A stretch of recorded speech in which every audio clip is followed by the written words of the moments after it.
നെയ്യാറ്റിൻകര ഗോപന്റെ കല്ലറ തുറന്ന് സർക്കാർ പോസ്റ്റ്മോർട്ടം നടത്തിയതിലൂടെ തകർന്നുപോയത് കേരളത്തിൽ അന്ധവിശ്വാസവും വർഗീയതയും ആളിക്കത്തിക്കാനുള്ള സംഘപരിവാറിന്റെ ആസൂത്രിത നീക്കമാണ്. സംഘപരിവാറിന്റെ വർഗീയ അജണ്ടയ്ക്ക് മുന്നിൽ കേരളം മുട്ടുമടക്കില്ലെന്ന് ഒരിക്കൽ കൂടി തെളിയിച്ചു. നെയ്യാറ്റിൻകര ആറാലമ്മൂട്ടിലെ മണിയൻ എന്ന ഗോപനെ ഗോപൻ സ്വാമിയാക്കി, കല്ലറയെ സമാധിയാക്കി. മരണത്തിന് പിറകിലെ ദുരൂഹത ചൂണ്ടിക്കാണിച്ചപ്പോൾ ദൈവവിശ്വാസത്തെ ചോദ്യം ചെയ്യരുതെന്ന് ഭീഷണി മുഴക്കിയത് സംഘപരിവാർ. കല്ലറ തുറന്ന് പരിശോധിക്കാൻ വന്നവരോട് ഖബർ തുറക്കുമോ എന്ന് ചോദിച്ച് വർഗീയത ആളിക്കത്തിക്കാനും ആസൂത്രിത ശ്രമം നടന്നു. സമാധി എന്ന് പറയുന്ന ഒരു കൺസെപ്റ്റ് ആദ്യമായിട്ടുള്ളൊരു കൺസെപ്റ്റ് അല്ല. ഈ കേരളത്തിലായാലും ഇന്ത്യയിലായാലും സമാധി എന്നുള്ളൊരു കൺസെപ്റ്റ് ഉണ്ട്.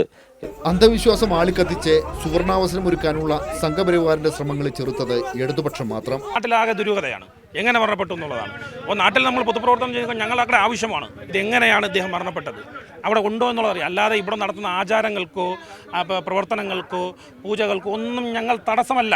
ഗോപന്റെ കല്ലറ തുറന്നെങ്കിലും ഇത്തരം അന്ധവിശ്വാസങ്ങൾക്കെതിരെ ജാഗ്രത പുലർത്തണമെന്ന് സാംസ്കാരിക പ്രവർത്തകർ മുന്നറിയിപ്പ് നൽകുന്നു. ഇപ്പോൾ ചെയ്യുന്നത് നിയമത്തെ നേരിടാൻ മതത്തെയും വർഗീയതയെയും ആശ്രയിക്കുക, അന്ധവിശ്വാസങ്ങളെ ആശ്രയിക്കുക എന്നുള്ളതാണ്. വിശ്വാസങ്ങളെ ചോദ്യം ചെയ്യാൻ പാടില്ല എന്ന് പറഞ്ഞുകൊണ്ട് ഇത്തരത്തിലുള്ള അന്ധവിശ്വാസങ്ങളെയും അനാചാരങ്ങളെയും മറച്ചു വയ്ക്കാനും സംരക്ഷിക്കാനുമുള്ള പ്രവർത്തനങ്ങളാണ് കേരളത്തിൽ നടക്കുന്നത്. ഹൈക്കോടതിയുടെ പിന്തുണയോടെ സർക്കാർ ഗോപന്റെ കല്ലറ തുറക്കുമ്പോൾ തലകുനിക്കുന്നത് സംഘപരിവാറിന്റെ മറ്റൊരു വർഗീയ അജണ്ട കൂടിയാണ്. News desk.